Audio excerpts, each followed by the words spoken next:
I always forget I have something interesting to say. Yeah. Because I'm not a big, again, that's why I'm not on social media. Like, I don't like talking about myself. I'm not like a.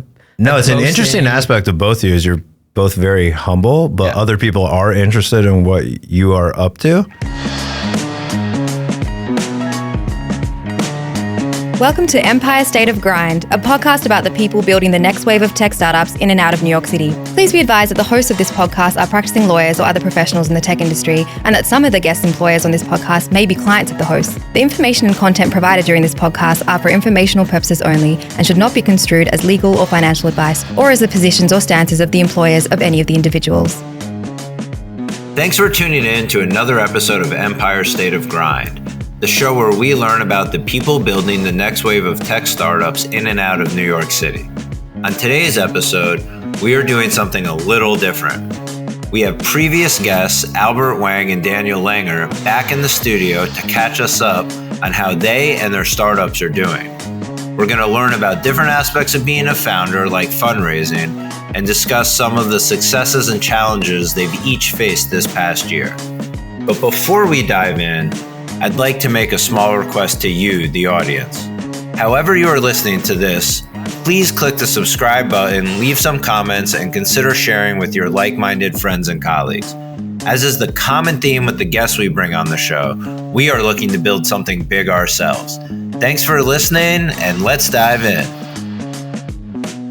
Thanks, everyone. Welcome to another episode of Empire State of Grind, the show where we meet the people building the next wave of tech startups in and out of New York City. This is a special and different episode today. We're bringing back two former guests.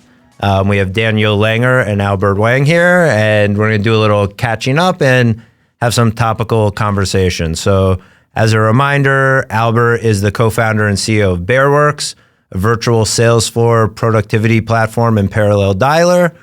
And Daniel is the co-founder of Trackstar, which is the first universal API for warehouse management systems. If you need more info about the companies, look them up or go back to our previous episodes with them. But gentlemen, I'll tell you more. Awesome. Thanks for coming back. How are you? You just missed us. That's why you're having us back. Obviously. So much fun. This is the only way they'll catch up with me is if I promise to promote their businesses. We have to be in a studio to talk. Exactly. So welcome back. Starting off spring here in New York. How you guys feeling? I'm gonna get some sun. Yeah. So I do want to catch up, but maybe like just as a little bit of a check-in, I think people are interested, like what do founders do? What has your week been like so far with the business? I think it seems like we've both had weeks. So last week I was at a conference called Shop Talk in Vegas, which is a big cool e-commerce, commerce tech conference, classic expo hall. You sponsor attendee? We just attendee. We didn't get a booth. So we just spent the week, chasing leads. Pounding the pavement, meeting as many people in a day. So this week has been following up, and then all the meetings that we couldn't have last week, we have this week. So it's a big catching up. Yeah. Plus we have all these new hot leads that we're chasing. That's good. So it was a good conference. It was a good conference. Yeah. It's a commerce conference where all the booths are different commerce tech. And a lot of the attendees are people at brands who are buying the commerce tech, right? So you're at Under Armour, you go attend, learn all the newest and greatest things. It's the conference for e-com. Yeah, and so, the booths are the big players like Shopify and Klaviyo, Attentive, all the companies building tech for brands. But the exhibitors are all trying to get the people at the brands to come to their booths, right? So they're hunting badges, oh, do you work at a brand? Let me tell you about this tech that your brand can use. Whereas we're not selling to brands. We're selling to other software companies that need integrations. Right. So we're just going booth to booth, hey, do you need integrations? Tell us so the sponsors are your targets. Exactly. Yeah, so it's really nice to not have to do this badge hunting versus we can just go to all the booths. And we've been in market for a few years now, which we can talk more about how time in market has really been interesting. But we know a lot of people now, and we're starting to be more known. So nice. It was a great conference. It's generally a solid lead gen for us. Yeah, big presence. Just they're all together. Have you guys out there, or It's just my co-founder and I who go. it's exhausting, right? But it's, walking- 3 days of just, Yeah, I go to Vegas to play poker, and I'm exhausted when I'm done. yeah. So what's your week been like? I mean, so we just had an event last night. So it was a long day. Shout out, I was there. It was fun. It was great. Really Yeah. good networking also. Good videos coming out. And then we're actually sponsoring our first event in 2 weeks. So Oh, cool. It's a full booth. We're flying 3 people out there. Oh, in Vegas, In right? Vegas as well. Yeah, Albert asked me where to stay. So I was like, Osmo. yeah, I was like, you're asking the wrong guy. Man. Circus is for it's a startup. Yeah, I'm like, dude, do not stay at Circus. Stay at the Luxor. I told him that. Anyway, so we're getting ready to do that, getting demo certified and training. Right before this, I was checking our lead scanner. There's so many details running an event. Like you got logistics, make sure your flyers are printed out, and then we're also doing a bunch of so we're talking right before this. We're trying to launch some new initiatives, and in my spare time, I'm like trying to build out some stuff with AI, just a prototype and stuff like that. So, Cool. So it's kind of bouncing around. One thing I did want to ask you guys about, I find this interesting. I think our audience does too. Like, you have these businesses. How are you, how does raising money work with like budgeting and kind of runway? How do you look at that, and how big of like a factor does it play in decisions? Or like, I know you said, hey, we're kind of looking, I won't put words in your mouth, but like sound like you're taking the path of like, we're actually seeking profitability before maybe another investment. Yeah. Did that change how you are budgeting and road mapping? So, yeah, we want to get profitable because we want to control our own destiny as a company, right? As soon as you're profitable, you have your burn is you have infinite runway. That's not perfect. Theoretically. Not perfect science, but it's a whole lot different than No, it's a different model. constantly being at Yeah. 12 months of runway. And so, like, we decided that we think that's like an amazing achievement as a company, and that it gives us so much more flexibility. And it ultimately allows us to raise our next round completely on our terms. I think we don't want to raise a Series A on our back foot and get bad terms. Yeah. That's not good. Is part of that decision making like the industry you're in, that it's like there are less competitors, or like do you know what I mean? Because a lot of time people take on investment because it's like to get. Grow at all costs. Yeah, exactly. Maybe. I mean, we're not fighting a competitive space like AI sales tools, Right. right? There's no, not trying to No. ruffle. There's a lot of folks doing things. No, in that's that why I space. brought it up. Yeah, it's a Right. different. We have competition, but no one is also trying to build the exact same product as us. And so we've carved out this piece in the market where it's us or build in-house, right? It's you build in-house or you use Trackstar, or you don't build these integrations at all. So like we've carved this thing out, and so we're just taking up the market, and we can do that effectively with our team, and we don't need to go raise a bonkers Series A and, try to hit these metrics or else, right? Like once you get on that Series A flywheel, like you have to meet all these metrics, or you're going to, there's exiting above a hefty Series A valuation is so hard. Right. It's easy to raise at an $80 million easy. I don't want to, it's not easy, but it's way easier to raise at an $80 million valuation than it is to sell for $80 million. Right. It's 100 times easier. Right. That's a really good point. Maybe 1,000 times easier to raise, you could raise at 100 million. Again, it's really hard, but it's No, I think you're right. There's more potential impossible to investors sell than buyers. for $100 million. Like there's, it's that's to me a true unicorn, not the $1 billion valuation. It's still impressive, but anyway, so all that to say is if you take on, a $15 million Series A, you have to be so confident with whatever confidence you can have that, yeah, we can hit the metrics we think we can hit to be able to outgrow this valuation. Or desperate. You need the money Or desperate. and you just got to take the terms, which is that's what you're why- saying you're avoiding. Yeah, we're avoiding that. And it's not one size fits all. There's plenty of people that are No, for sure. saying like, no, you should, Very personal. like, maybe you're not growing fast enough. Maybe, I don't know. But like, we have a growing business and we know what we want to do. And No, I totally get it. I thought the same way about the things I'm doing. Like I limit my upside in a business where I'm the service, right? Like the time I can spend taps out. yeah, But I like that pace, and like you're saying, I don't need to, in my world, I don't need to employ people, which feels a lot safer and more comfortable. What about you? You're The only difference, different side Well, of the it. main difference I think is just that like since our space is hot, like multiple spaces are hot, I have to worry about being undercapitalized. So like the threat of sure maybe somebody raises $20 million more than me, that's not a big deal, but somebody could come in being $100 million more. right. They just have more They're resources. just so in a much more crowded capitalized. space, yeah. So it's been something we're figuring out, right? So I think my thought process is the seed is to figure out what the product is, get as much de-risked as possible before the A. Because once you're at the A, like you said, you're on a treadmill, you got to figure this out. So you want to know what's scalable.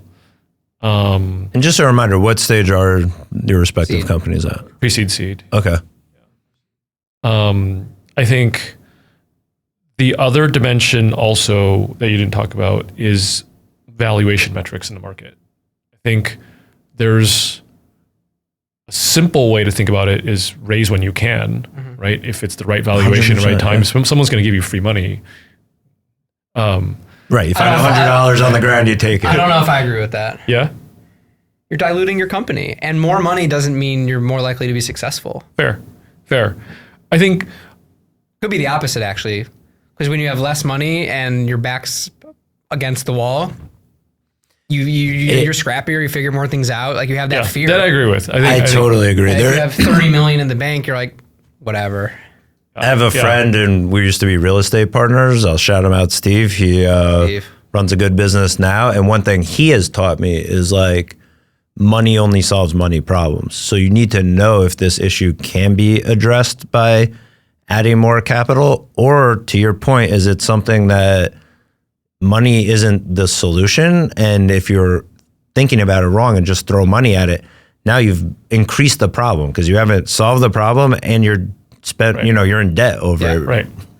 So that's what we're trying to do. We're trying to make bigger changes, things that move the needle. Like we've got some core business that's working, but like we said earlier, like AI is completely upending our world, and so like nobody knows what it's going to look like a year from now. So we've got a core business, but we're also doing a bunch of focused tests. And so I think the hard part is how do you know when these tests work, and we double down on that, bring fire. Did you get approached a lot for investment, or how does that aspect even look? I mean, we're just kind of saying, hey, we're heads down and stuff like this, right? We But you do. People reach out to you guys? We get reached out all the time, not necessarily saying like we want to put money in you now, but so many VCs are like, hey, we're catching up with so and so, and you got brought up. Like, what's the latest? Can we catch up? Yeah. And my co-founder deals with all that, but we usually say we're not taking meetings right now. But there are a few that we nurture, but yeah, all the time. But it's not to give us money; it's just to keep the thread going and. No, I mean, so I investors deal with information, right? And Yeah. so they realize, hey, look, this founder started at this company, or he worked at a company I'm interested in, and so like in sales, we're just like mass researching, semi-automated fashion, semi-manual fashion. So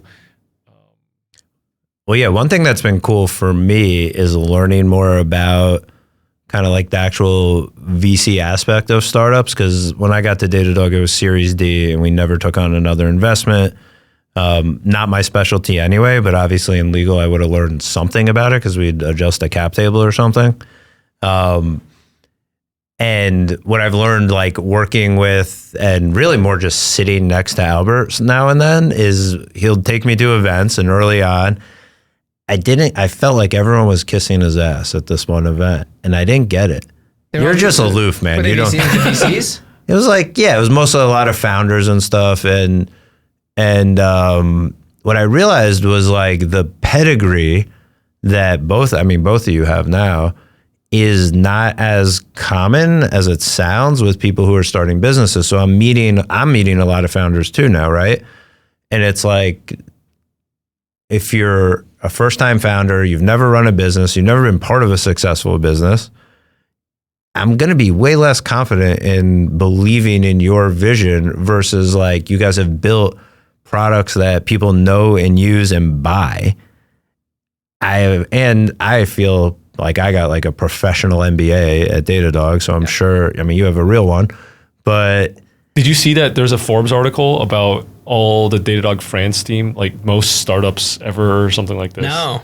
Yeah, it was like, there's like 10 well, ironically, or 15 they all owned their own business first. Oh, really? Well, who are you talking about? It was like 6 months ago or something like this. It was like a bunch of PMs and some engineers, and it's like 15 startups coming out of I didn't Datadog. see that article. And it completely ignored all the US teams. So, because there's regularly like, oh, these are the Probably places. more rare in France. That's the reason. That's Like, I just think it's interesting that there's some companies that are like very entrepreneurial, right? PayPal, Palantir. Yelp, Palantir, Correct, yeah. right? And so that's, I think, why the investors were coming to us. Like, oh, hey, look, you No, like, learned 1,000%. something. I But think what that's I'm- part of it, but I think I'm saying I didn't realize it, and then I saw it and was like, oh, when I think about it, that actually makes sense. But VCs also don't have true differentiation. It's Right. all they have is branding, and if you like them, because otherwise it's just capital. I'll take a different position. Like, might be a little- it's a tough game. But I think I'm not saying it's easy, but I think in private equity, there's so many different levers you can have, right? There's obviously introductions, blah, blah, blah, but there's also like your portfolio network, right? There could be either advising in terms of GTM or I love our lead investor. Amazing, great people, but they aren't the thing that makes or breaks the business. right, of course. Maybe their money is. No, but their advising and their connections. That's not. it's You funny. have to do the It's work. you. You still have to do the It's work. you. Right. It's you. Some people could say like that's a cynical take, but I actually think the right way of saying it is like you're not giving them more agency than they deserve. I still got to make this happen, Yeah. regardless of who I team up with, is a responsible way to run a company. They help, and they've been a huge help. But most of a VCs, they only have so much they can differentiate. That's a better way of saying it. I think that's really what it is. They're not going to make or break you. They're not going to make your business. is- But a huge part of their differentiation is their relationship with you. You're going to pick, at the end of the day, the person you like working with. Right. 100%. And so I think that's why most these VCs are probably really, obviously your pedigree is, upper echelon, but VCs generally suck up to founders. For sure. Tough game. It's I may brutal. have mistold the story a little bit. It was more like as I'm learning about it, I never had thought about like the real world implication of that. Like you invest in the person, yeah. then I started seeing it a lot, and then why is that? And then I go, that's what I would do too, because like it's the same reason anyone would hire me. It's not because of what I'm telling you I will do. It's because you know what I have done and respect it and want me to do it again with you, which is great. And then to your point, 100% it's do we get along? And what I think is interesting for me is that as a lawyer, where I'm saying like I'm well aware that like my time is a cap on the business, I'm a little careful about who I select to work with as they are with me, because I want this relationship to grow and last. And I look at it like, if I commit to working with Albert, does that stop me from being able to commit to work with Daniel? And is it worth it? So I don't look at it all as interchangeable. And I think it's smart, knowing what business you have, to look at things differently in that regard, because I'm capped and I can't have a bad opportunity cost over the money is interchangeable.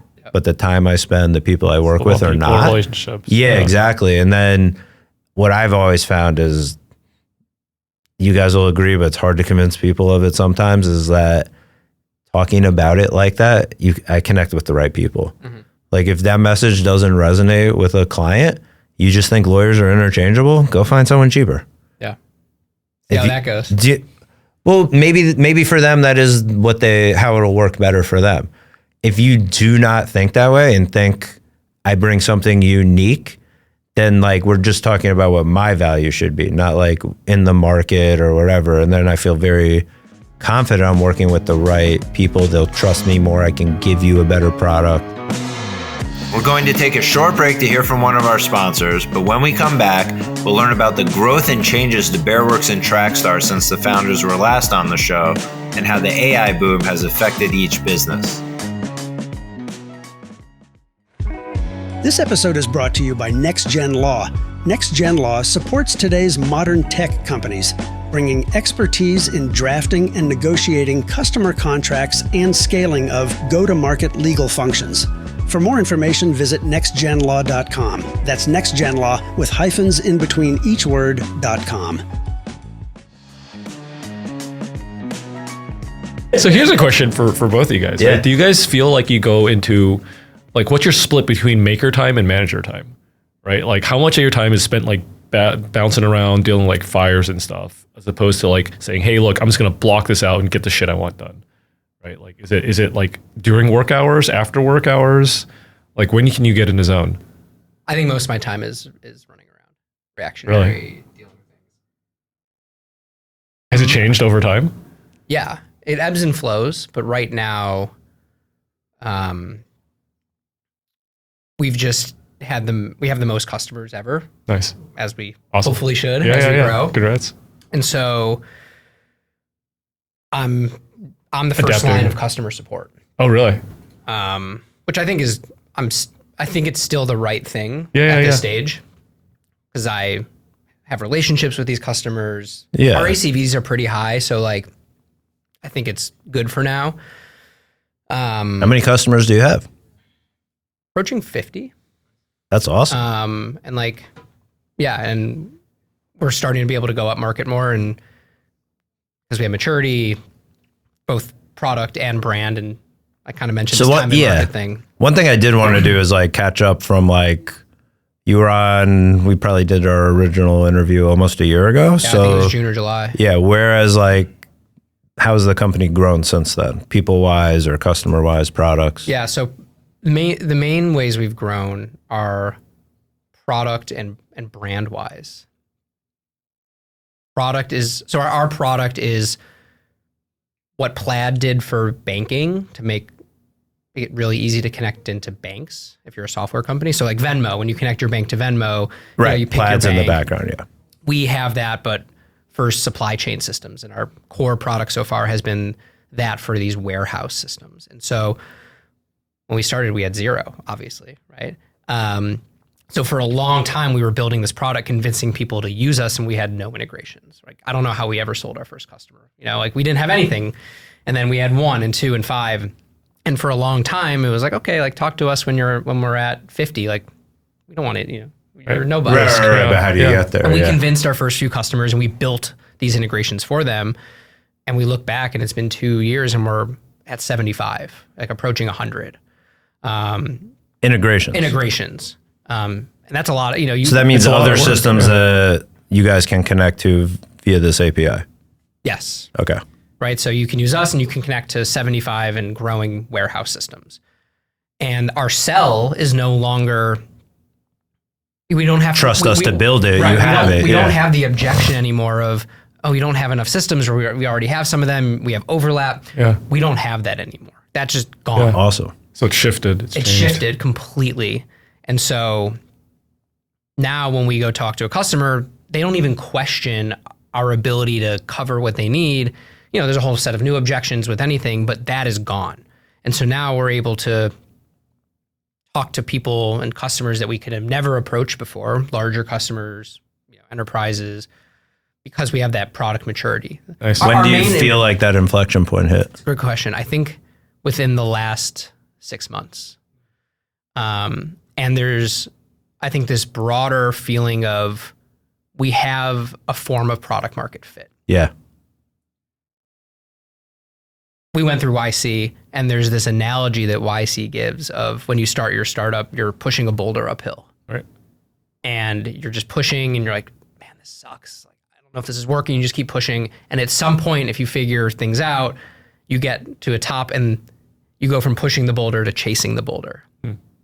And like That makes a lot of sense. you're no longer pushing this boulder. This boulder is moving down the hill, and you're just like, oh crap, I gotta. It's also a good problem to have, right? Yeah. And I don't think I'm fully chasing the boulder yet, but I think like the boulder's starting to get away from us a little bit, Nice. which is good. Yeah, just for the reason we say it's good is this is the problem of keeping up with demand Yes. that any business would die to have. Yeah. So I think we're getting to that point, and we're building some adjacent products and just starting to sell that. And I think it's just taking time. So When you were building out these integrations, did you always think that, oh, if we just get to some inflection point, we get some coverage, it's going to get better? I don't know. It's people always ask us, oh, what % of the market do you think you have? And it's very like we hear new names all the time. Yeah, there's custom so many, yeah. So I know yeah. like you were dealing with kind of solving what the legacy problem, right, of all these systems. Do you see like, is that problem not as prevalent with newer businesses? Like, do they not architect in a way that needs a Trackstar, or is it still like No, everything's it's- all over the place and they need you more than ever? No, it's at least in like our world, it's just about if you need to connect to these systems. Like if you need to get inventory or order data or all these pieces of info living inside of a physical warehouse, you're either building those yourselves or you're using someone like us. But no one's built like a system that just has it all and there's no need to connect them, or? No, I mean it's a fragmented market. Right. Okay. That's the main reason we exist, is the market is so fragmented, right? It's And not- that hasn't changed. That's all No, I'm asking. there's Okay. not consolidation. Like different warehouses use different systems. They're like, oh, we store cold frozen things, so we need to use this software because it specializes in frozen Okay. tech. I don't know. I made that up. So it's not consolidating. Cool. It's just like the number of banks, isn't. I don't think it's consolidating, right? So same idea. And what about like employee count? Have you guys made a bunch of hires in the past like 7-8 months? We've stayed pretty lean. Okay. We're trying to get profitable. Just that is our goal, is we want to control our own destiny. So we're getting closer to being profitable. We've used contractors, Onshore, offshore? onshore. Not Not necessarily. all of our engineering is full time. But for non-tech things Operations. like operations and marketing, and right. we're starting to do That a makes content sense. push. We're using agencies and contractors. Maybe legal, wink, wink. We have not in joking. Founder-led sales? Sales-led motion, founder-led sales? It's all been founder-led sales so far. Cool. And what about Bearworks? You were our first guest, so Yeah. and we share office space, so I know for a fact. Still things have see changed. your I lovely was face. trying to ask how things are going. It's been crazy. So it's been a year, right? So we've seen some seasonality in the business, right? End of the year, budgets reset. And so, so last year, I think when we were talking, sales was tough. People were still getting riffed. People were contracting. And then towards the end of last year, it started booming again. Everyone was hiring and all this kind of stuff. And then what's interesting is in the last month, the mood has shifted a lot, actually, just talking to founders and it's like so many conversations that people are having trouble buying. It's still going to the committee and stuff like this. So I think we're in this middle inflection. It'll be interesting what happens next. So business has been growing. We've got 10 people full-time now, 4 in New York City. The remainders are in North America or Western Europe. We're doing around a few million dials a month. So pretty good volume. I think product is just mostly matured, right? So that's been easier. Hardest thing for us, actually. So we actually hired a bunch of sales folks and marketing. And because I'm selling to salespeople, like the expectation, like, hey, time to start a trial. Let's time to close out the trial. So we're mostly sales-led motion. And still kind of an evolution, right? So for better or for worse, we're following a seat-based pricing. I think like that's going to change. Like, I think we have to move to some kind of consumption-based model. Why are you saying that? I think so the good and the bad of the space that we're in is like AI for everything is hot. AI for sales is especially hot. So people are willing to try. But then what's notorious in, I don't know if it's like a seat-based model or a sales model, people overbuy. And so, actually just last night we heard this great story where Datadog will actually monitor their licenses. And if you don't use your license in like X days, you might get revoked, right? Which makes sense, right? You're paying for something you're not 100%. using. So even if you explain it to somebody that, oh, you're only going to pay for what you use, the hard part is like, how do you forecast what your usage is? 100%. Or is it something that they're used to? So like, we've wanted to move into a consumption. We've like tested the waters here, but like, it's hard to change an industry. So I'm curious, how do you guys price consumption based, right? It's purely based on how many like connections you make. Yeah. But the actually beautiful thing about Connections like calls they make to different systems? Or? Even simpler. So when someone goes in and presses like, I want to connect my warehouse, we charge a monthly fee for that connection. Okay, so it's a monthly fee per system you're talking to, That's connecting connected. with. So Okay. what's beautiful about it is it's directly in line with our customers' growth. Right. Because like our customer has one of their end users connecting a warehouse, it generally means they've onboarded a new customer. So when our customers grow, we grow. And when everyone's 100%. growing, they're like, sure, we'll just keep paying you more. Well, because and they're we're growing. reliant on you for their Yeah. business is like a huge differentiator. That was another, obviously we all worked together at Datadog and that was a big driver there too, was Yeah. it's funny because in the early days, I saw all the negotiated deals because I was doing them. And I always remember thinking in my head, like, I think I know what our best target customers look like more than the salespeople. They're going after these big companies that are moving to cloud. And what I saw was like, if you get a hot cloud native startup, they can't move off of you fast enough no matter what. So now we're just talking about pricing every year. Do you know what I mean? Because you're using more, you want to pay less per unit, but you're not talking about leaving because you You're can't entrenched. afford to be down for even a day. That's the whole reason you're on the platform. So Daniel, I'm curious, do you guys have like, what's your setup process look like? How's onboarding? And We're embedded in their code, right? so you have to talk to their developers. We You have sell to an set up- engineering. I mean, so the hardest part about our sales cycle is they have to fit us into the roadmap, Yeah. right? They have to embed Line up They and- have to embed the modal in their UI to start allowing connections, and they have to make API calls to us to actually do the thing. So our biggest blocker is always getting the engineering resources, even if it's high priority for them. It's still competing. And do you charge for that implementation? No. Okay. We don't charge implementation. We don't charge service fees. We don't charge to build new integrations. We build them, add them to our library, and we just charge these, this SaaS. Yeah, and part of the reason is because you needed people to say yes so that you could build the product. Yeah. We don't want to charge, no one, at least in new age SaaS, like you don't want to charge service fees. Like you don't want to charge implementation fees.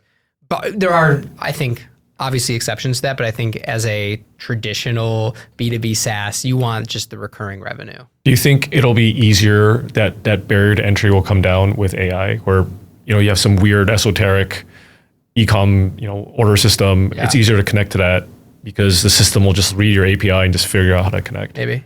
I don't know. You're not seeing it yet. I spend a low percentage of my time thinking about AI. So like, I'm not the AI It's funny. guy. It's actually one of the topics I wanted to talk about is like, I know. what have you been so it's not, no, it's actually We are- cool It's and interesting. sobering Yeah. to hear. Like you have a growing business in this age of AI boom that isn't relying on that at all. we're a data provider. Yeah, So people use us to power and build AI features in their product. for sure. But my focus, sure, we maybe, we use a little AI to help here and there. How do we integrate here? This isn't making But it's not in your product. It's not in our product is we provide data. So we're powering plenty of companies who are using AI with our data, but no, we are not an AI product. And I'm cool with that. I think it is cool. My business I use it a little, but the companies I support are all pretty bullish on it. And like a lot of the products are just application layer AI products. So I've been forced to learn more about it, which is fun. Yeah. But I know Bearworks has been kind of the opposite story, right? You've been integrating some AI features in products. So we started with a dialer. And about this time last year, we added this like generative AI voicemail thing. So it can take your voice, it clones it, and so you can leave a personalized voicemail. And we kind of built this as kind of like a fun little GWiz prototype. And what happened since then was people were like, oh, this is really cool. Can I do more with it? And so what we've actually taken it to is we evolved it into a virtual sales coach that you can talk to, and you pitch against it, and it gives you objections that you know about in real time. And what's happened is in our space, like AI is on fire because we're at the application layer. And that's still something I'm still wrestling with. It's that, in this world where there's so much venture coming in and, we're fighting against tons of competitors that have tons of funding, right? And they can just saturate the market with mind share or whatever. What is real, what's not, right? I think now that I'm playing with it, I think there's a lot of really cool applications. I think I'm a believer. Like just last week, I was playing around with this, I guess, remote operator. Right, so it's like, okay, you can use your browser. Yeah. You can go. It can fill out your shopping cart, it can pick your grocery list all automatically for you. It can like research your. Okay, so if you're at a conference, it can follow up with your leads, research that kind of stuff. And it's still pretty bad. Like Mike called it. Gersten Haber was like, oh, it's like a fun little tech demo, something like that. But you can see it's getting so much better every single month, and so. Like, I think you're at a great place where if you don't have this huge headcount, right, you can afford to change because, like, I don't know what's going to happen to GTM as a function. I don't know what's going to happen to, like, right, if you can just... I feel like a lot of this doom and gloom of it taking over is like just, I don't know. Yeah, I'm not saying it's going to take over. I'm not saying you're saying that. Your job will change. We're taking a short break, and when we come back, we'll discuss some of the tactics founders use to market their businesses and how social media plays into the game of growth.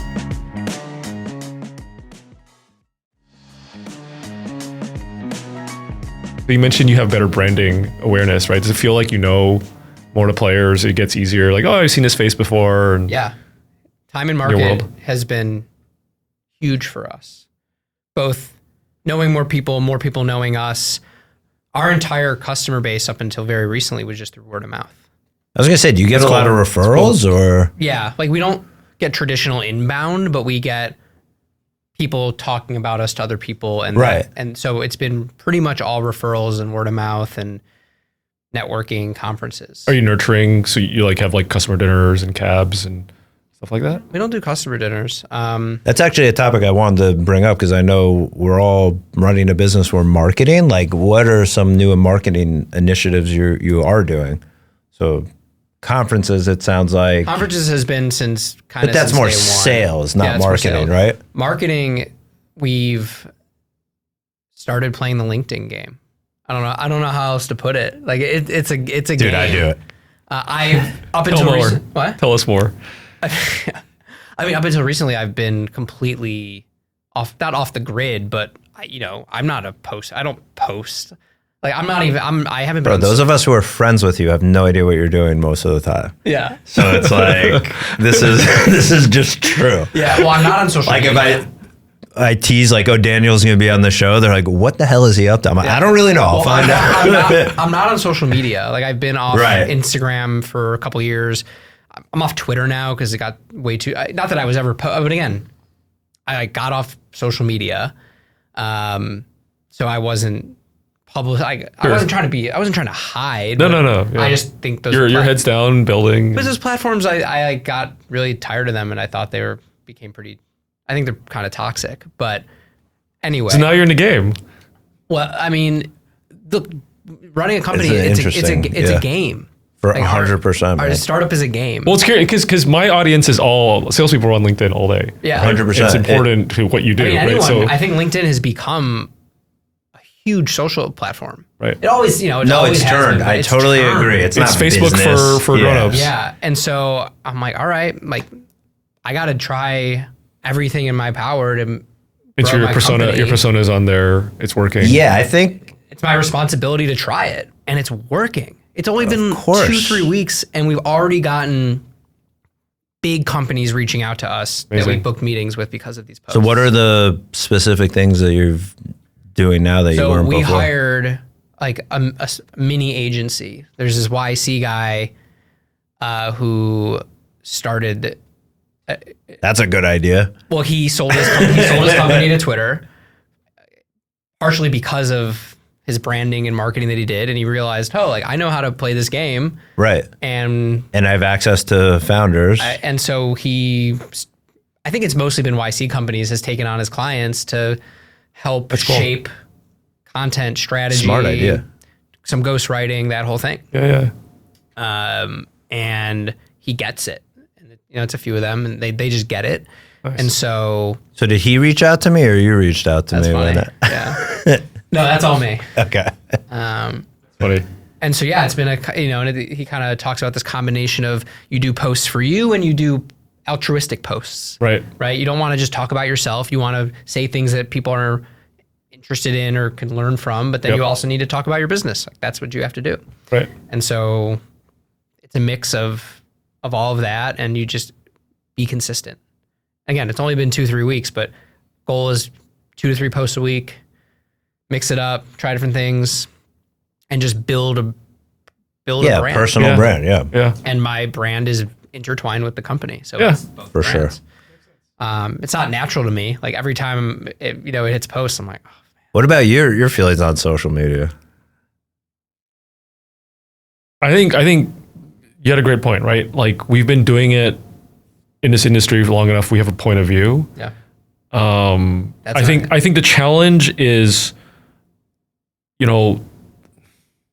there's a lot of influencers on social that are either always super positive or hyping it up. Oh yeah, we just hit 1 million, blah, blah, blah. And like, we're both product people. So we always want to just like keep our heads down and build Yeah. and not like, Yeah. so that's what's counter. But like, if you don't have a business, you're dead. And so it's important to at least share and communicate what you've been up to. And just making the posts is helpful to say that you're still alive. And naturally you have something interesting to talk about, right? You talk about whatever the business, social media, positive, sharing a podcast or anything like that. I think that's been the interesting thing is I always forget I have something interesting to say. Yeah. Because I'm not a big, again, that's why I'm not on social media. Like I don't like talking about myself. I'm not like a No, it's an boasting. interesting aspect of both of you is you're both very humble, but Yeah. other people are interested in what you are up to. Like we have unique perspectives. Yeah. And I'm like, oh, you're right. And like we are so in the level of detail that we know about our respective industries and products is very uncommon. And people want to know, I guess. And it's not a natural, Yeah. it's not a natural thing. for No, me I to want- totally yeah. get it. Because it's like a broadcast mechanism, right? Little bit. You're not having a conversation. It's not a Like, conversation. yeah. So we talked about some of the marketing stuff, but what are you guys doing like event wise? And do you find that, are you starting to sponsor? Are you attending and speaking? Like you're saying you're doing this media push, right? Like what else are you doing? And You're attending an event or sponsoring an event for the first time? So we're hosting. We've been like, now that I have a team, finally we're sponsoring, hosting events with some regularity. We're sponsoring, I think, 3 to 4 events this year. What is the event you're sponsoring? What's driving you to do it? Yeah. So now that our business is more mature, so we're targeting kind of sales professionals, BDR directors, SDR directors. And so we're sponsoring a conference at Outreach in June. We're going to Vegas for a call center conference. We just did one last night about just having sales folks in New York. We had a lot of founders come out. And so we're still figuring out our footing. I think trying to make it more of a community and all this kind of stuff. But like putting on a high production quality event is a ton of work. So for sure, I think it's starting to work. The hard challenge is just our time, right, and bandwidth and stuff like this. And what about you? Have you been? No, you're still behind the curtain. We go to a few conferences a year that are like the big commerce and supply chain conferences as attendees, and that's it. We haven't experimented with other. What about like speaking or even stuff like this, like other media outlets? I think there's been a couple random, but it's not like a campaign. Gotcha. Going on. Yeah, it's funny. I'm trying to, but it's mostly me just saying yes to things I might have been like. I don't get asked a lot.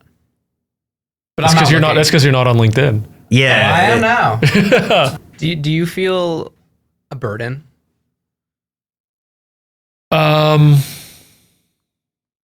It's not as big as like.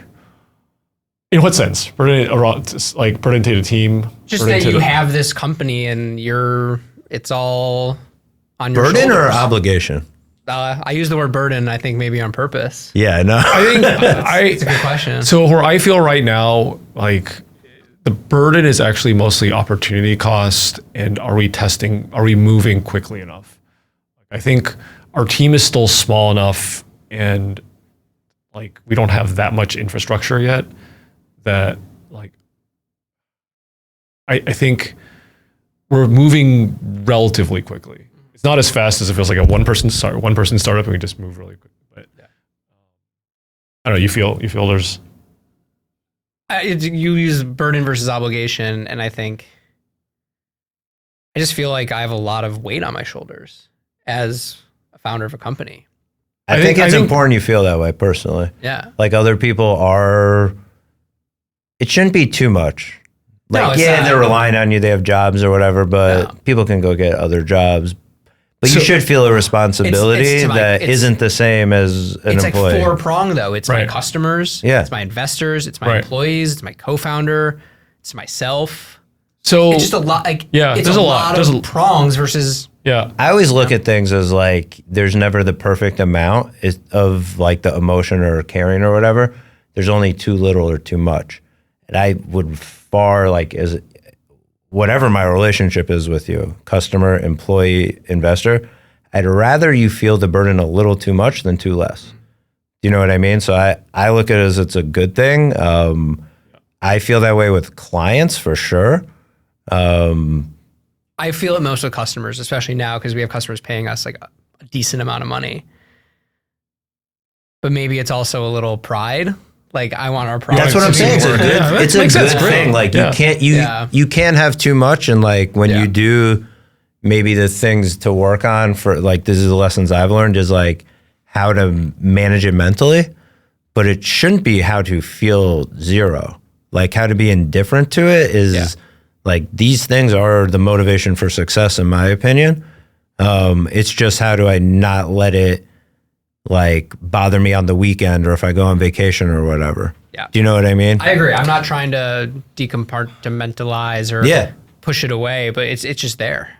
So I think a couple of years ago, I had this conversation with one of my lead investors, and they're like, fundamentally, the startup is about knowing who you are and knowing your biases and compensating, right? Mm-hmm. So the thing I know about myself is I've like modeled my burn and like runway 3 ways to Sunday. And I'm still like, oh, I forgot this scenario or something like that, right? So I know, at current burn what we're looking like, and we're good, right? I think I'm curious, like, so the difference is my wife has a startup, I have 2 kids, and so the burden I face is so it's like it's the opportunity cost of what we're doing. Like, I'm always worried that, like, I want this thing to be effing huge. I just hope the burden is, can we live up to my, like, what I wanted to get to in a proper time or proper quality scope. I mean, that's the burden to yourself and what you think and know you could achieve. And that's what I'm saying. When I hear it, I like hearing it, because when someone's too brash or doesn't worry about it, especially like their impact on their family and stuff, those are the people I worry about. I'm not worried about the people who are concerned.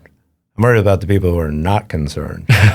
And they're out there too. Yeah. And, like, at all costs, without thinking about anyone else. Like I said, there's too little or too much. Like, that's too little. You got to care. Well, like, YC has like a founder support thing, right? Where, like, the other founders can, a support network or whatever. Plenty of YC. What kind of contact do you have, like, with your cohort or YC this far out? That's a good question. So one of the big parts of YC is when you get in, you're, like, added to this intranet, like, community that your forums and guides and all these things you have for life. And it's, people are constantly posting in it and asking things. So you're in this forum and you have the ability to ask for anything, basically. And, you have this huge resource at your fingertips. So when we run into, blockers, or we don't know something, we can post there, and, like, 1 million people jump on and be like, oh, I'll DM you. So network. We still have access to our group partners, the people that run YC. But it's a huge group, right? Like the diversity amongst founders is quite big. So everyone's coming from different backgrounds. YC doesn't have a magic wand to make a startup successful. If they did, they would be telling you how to do it, right? Like, there's not a secret recipe. They've worked with so many companies that they just have developed, it's, like, experience. AI. They've developed heuristics. Like, they just know generally in the aggregate what generally works and doesn't work. We've seen this play out 100 times. This is more successful. Here's what we generally see. Don't know if it's going to work or not, but, like, go try it, and, like, we'll be objective in our feedback, and you tell us how things went, and we'll help you decipher that. Do you use it a lot? Now, I mean, during the batch, that was, like, the big, for 3 months, you're getting daily. I do mean now, because we spoke about it last time you were on, and we're not getting that type of feedback from YC now. It's really during the batch, and then a little bit here and there as you mature. And we still ask our partners questions once in a while, and they help us with things, but it's not on a regular cadence. There are some companies that I'm sure do, but we don't. Sorry, but so before we get out of here, like, why don't we learn a little about what's in the near future for both Bearworks and Daniel? Sure. So I guess we're excited about AI. So we're testing out a bunch of AI sales coaching, sales training things to prepare people. So and I know more than most on it. It's a cool idea, because I do know tons of people in sales. Obviously, I support, and, like, the idea of coaching and honestly just getting in reps of, like, objections and how to deal with them is what you haven't every even seen the successful latest. We've gone off the deep end like 3 times.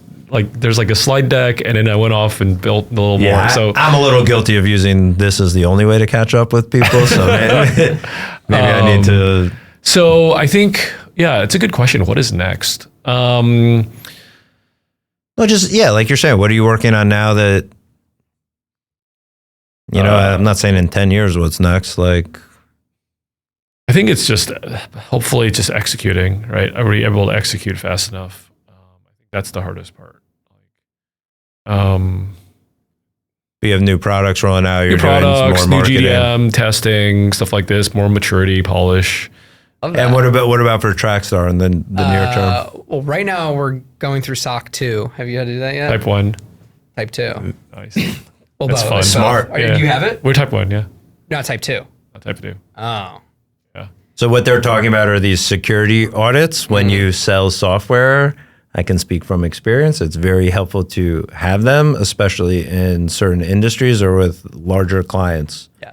They're not trusting you with their data without these things. Yeah. So SOC, we're doing SOC 2 both types because Type 1 is just like a snapshot, and then Type 2 they like monitor you Yeah, you for a need few Type 2, months. yeah.